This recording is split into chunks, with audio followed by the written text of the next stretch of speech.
ꯑꯍꯥꯟꯕ ꯃꯛꯇꯗ ꯎꯄꯨ ꯇꯤꯚꯤꯕꯨ ꯃꯤꯠꯌꯦꯡ ꯇꯥꯕꯤꯔꯤꯕ ꯄꯨꯝꯅꯃꯛꯄꯨ Sonam ꯆꯅꯨꯃꯗꯤ Elisa Koijam amadi Roses Maitayna ꯈꯨꯔꯨꯝꯖꯔꯤ ngasi mayamgidamaktha pujarakliba program asidi ꯑꯩꯈꯣꯏꯅ ꯃꯃꯥꯡꯗ ꯍꯥꯞꯆꯈꯤꯕ program ꯌꯦꯛꯅꯤꯡꯕꯇ ꯌꯦꯛꯎ ꯍꯥꯏꯕꯗꯨꯗ ꯊꯥꯖꯟꯖꯔꯛꯈꯤꯕ ꯄꯤꯛꯆꯔꯁꯤꯡ ꯑꯗꯨ ꯃꯌꯥꯝꯒꯤ ꯃꯃꯥꯡꯗ ꯃꯌꯥꯝ ꯄꯨꯟꯅ ꯑꯗꯨꯝ ꯃꯤꯠꯌꯦꯡ ꯇꯥꯃꯤꯟꯅꯕꯒꯤ program ꯑꯃꯈꯛꯅꯤ ꯑꯗꯨꯗꯤ ꯃꯌꯥꯝ ꯄꯨꯟꯅ ꯑꯩꯈꯣꯏꯒꯤ ꯊꯥꯖꯟꯖꯔꯛꯏꯕ ꯄꯤꯛꯆꯔꯁꯤꯡꯁꯦ ꯃꯤꯠꯌꯦꯡ ꯇꯥꯃꯤꯟꯅꯁꯤ ꯌꯦꯡꯅꯤꯡꯕꯇ ꯌꯦꯛꯎ ꯍꯥꯏꯔꯤꯕ program asida hꯧꯖꯤꯛ ꯐꯥꯎꯕꯗ ꯑꯌꯦꯛꯄ ꯈꯔ ꯊꯥꯖꯜꯂꯛꯑꯦ ꯑꯗꯨꯕꯨ ꯑꯍꯥꯟꯕ ꯑꯣꯏꯕꯅꯤꯅ ꯑꯩꯈꯣꯏꯒꯤ ꯑꯍꯥꯟꯕ introduction ꯑꯣꯏꯅ ꯍꯥꯏꯕ ꯇꯥꯔꯦ ꯑꯍꯥꯟꯕ ꯑꯣꯏꯅ ꯁꯤꯟꯖꯕ ꯃꯁꯤꯗꯩꯗ ꯊꯥꯖꯜꯂꯛꯂꯤꯕ ꯑꯌꯦꯛꯄ ꯈꯔꯁꯤ ꯑꯩꯈꯣꯏꯅ category ꯈꯥꯏꯗꯣꯛꯆꯗ꯭ꯔꯦ ꯂꯥꯏ ꯃꯁꯤꯡꯁꯨ ꯌꯥꯝꯅ ꯌꯥꯝꯕ ꯑꯣꯏꯗ꯭ꯔꯤ ꯑꯃꯗꯤ ꯅꯦꯠ ꯊꯤꯡꯕ ꯑꯗꯒꯤ ꯏꯔꯥꯡꯁꯤꯅ ꯃꯔꯝ ꯑꯣꯏꯔꯒ ꯑꯌꯦꯛꯄꯁꯤꯡ ꯑꯁꯤ ꯌꯥꯝꯗ꯭ꯔꯤ ꯃꯊꯪꯃꯨꯛꯀꯤ ꯊꯥꯖꯜꯂꯛꯄ ꯔꯥꯎꯟꯗ ꯍꯥꯏꯔꯤꯕ ꯑꯌꯦꯛꯄꯁꯤꯡ ꯑꯁꯤ ꯃꯥꯡꯍꯟꯖꯗꯅ ꯃꯗꯨꯗ ꯃꯥꯒꯤ ꯆꯥꯅꯕ categoryꯗ ꯍꯥꯏꯕꯗꯤ class machagina machagi categoryda khara chawboina chawu categoryda hapchalaga laising asi changdamnaba aduda adumak sijenagani ado ahanbagi oinadi haiba lai khara asi aikoina mayam mangda review tawjage aduga hajalakliba aikoi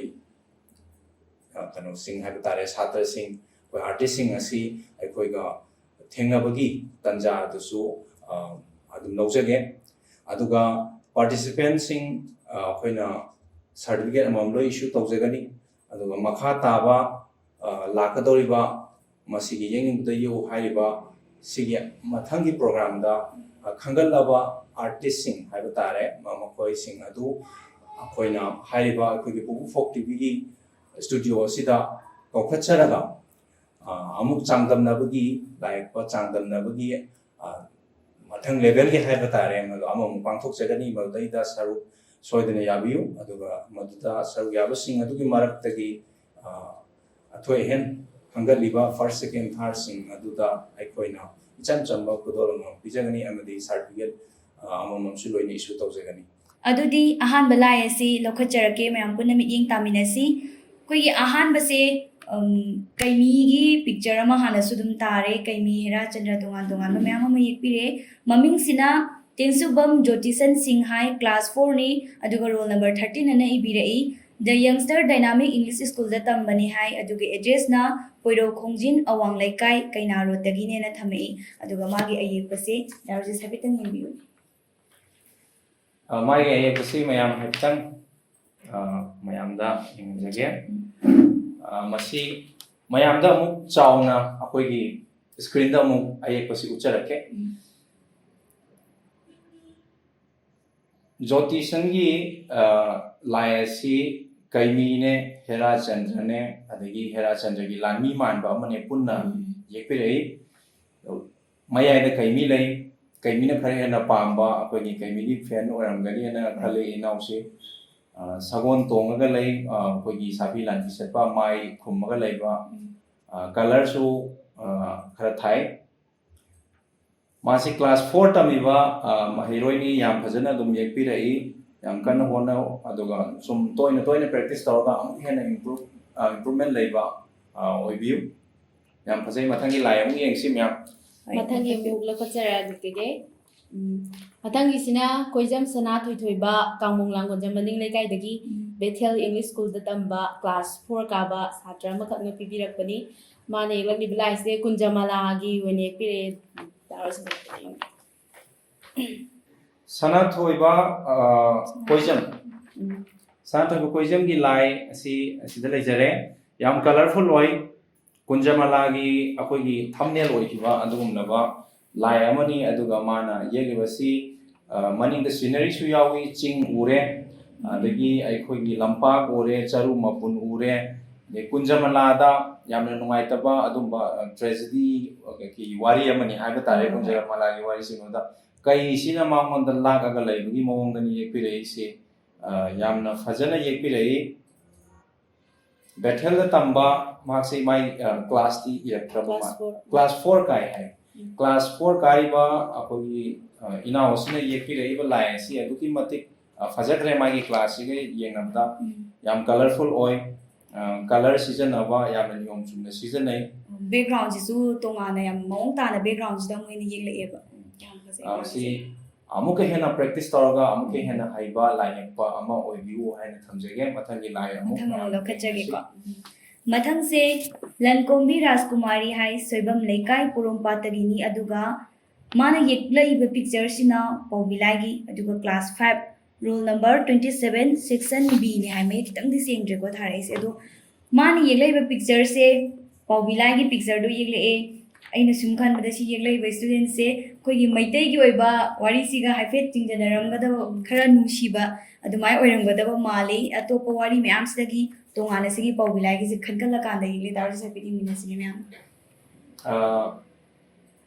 ꯂꯟꯀꯣꯝꯕꯤ ꯔꯥꯖꯀꯨꯃꯥꯔꯤꯒꯤ ꯂꯥꯏ ꯑꯁꯤ ꯁꯤꯗ ꯂꯩꯖꯔꯦ ꯃꯥꯒꯤ ꯂꯥꯏꯁꯤ ꯌꯥꯝꯅ ꯐꯖꯅ ꯌꯦꯛꯂꯛꯏ ꯑꯦꯅꯥꯇꯣꯃꯤꯁꯨ ꯑꯗꯨꯝ ꯐꯖꯩ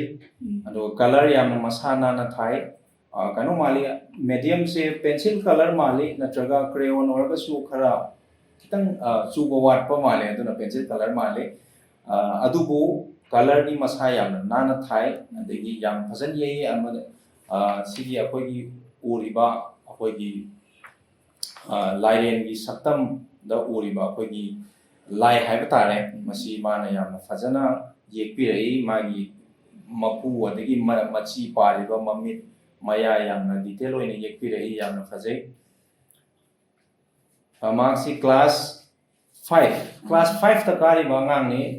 ꯃꯥꯒꯤ ꯀ꯭ꯂꯥꯁꯀ ꯌꯦꯡꯅꯕꯗ ꯑꯗꯨꯛꯀꯤ ꯃꯇꯤꯛ ꯐꯖꯅ ꯌꯦꯛꯈ꯭ꯔꯦ ꯌꯥꯝꯅ ꯃꯥꯏ ꯄꯥꯛꯄ ꯑꯃꯗꯤ ꯌꯥꯝꯅ ꯃꯤꯅ ꯃꯁꯛ ꯈꯪꯕ ꯑꯥꯔꯇꯤꯁ ꯑꯃ ꯁꯨꯡꯁꯣꯏ ꯁꯣꯏꯗꯅ ꯑꯣꯏꯒꯅꯤ ꯍꯥꯏꯅ ꯑꯩꯅ ꯈꯟꯖꯩ ꯑꯣꯏꯕꯁꯨ ꯑꯣꯏꯔꯁꯅꯨ ꯑꯗꯨꯒ ꯅꯤꯔꯃꯂꯥ ꯕꯥꯁꯇ ꯇꯝꯕ ꯃꯍꯩꯔꯣꯏꯅꯤ ꯃꯍꯥꯛ ꯑꯁꯦ ꯃꯈꯥ ꯇꯥꯅ ꯑꯗꯨꯝ ꯂꯦꯞꯇꯅ ꯑꯗꯨꯝ ꯍꯣꯠꯅꯕꯤꯌꯨ ꯍꯥꯏꯕ ꯋꯥꯐꯝꯁꯤ ꯊꯝꯖꯒꯦ ꯃꯊꯪꯒꯤ ꯂꯥꯏ ꯑꯃꯨꯛ ꯌꯦꯡꯃꯤꯟꯅꯁꯤ ꯃꯊꯪꯒꯤꯁꯤꯅ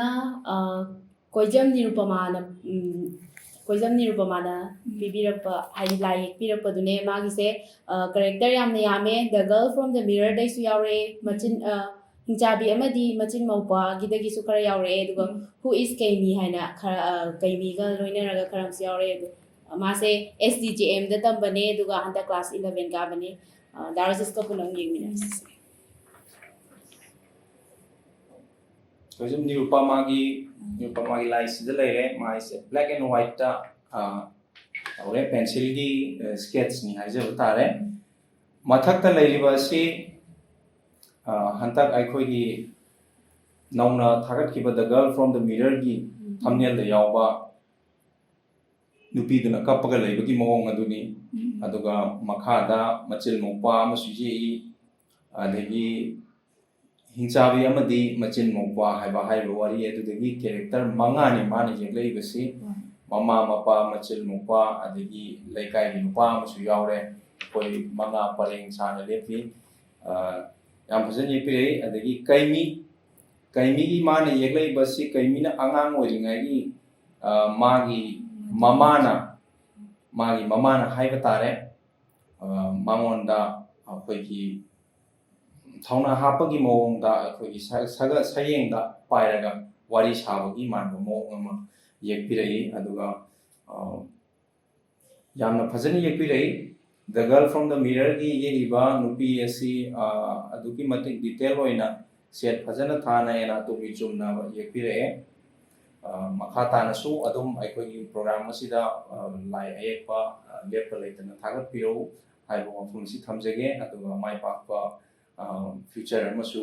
ꯑꯣꯏꯔꯁꯅꯨ ꯍꯥꯏꯕ ꯋꯥꯐꯝꯁꯤ ꯊꯝꯖꯒꯦ ꯃꯊꯪꯒꯤ ꯂꯥꯏ ꯑꯃ ꯌꯦꯡꯃꯤꯟꯅꯁꯤ ꯃꯊꯪ ꯃꯤꯠꯌꯦꯡ ꯇꯥꯃꯤꯟꯅꯁꯤ ꯃꯊꯪꯒꯤꯁꯦ ꯂꯩꯁꯦꯝꯕ ꯂꯩꯇꯥꯟꯊꯦꯝ ꯀ꯭ꯂꯥꯁ 2ꯅꯦ ꯍꯥꯏ ꯔꯣꯜ ꯅꯝꯕꯔ 18 ꯑꯗꯨꯒ ꯁ꯭ꯀꯨꯜꯅ SL ꯑꯦꯔꯦꯅꯥ ꯑꯣꯐ ꯂꯔꯅꯤꯡ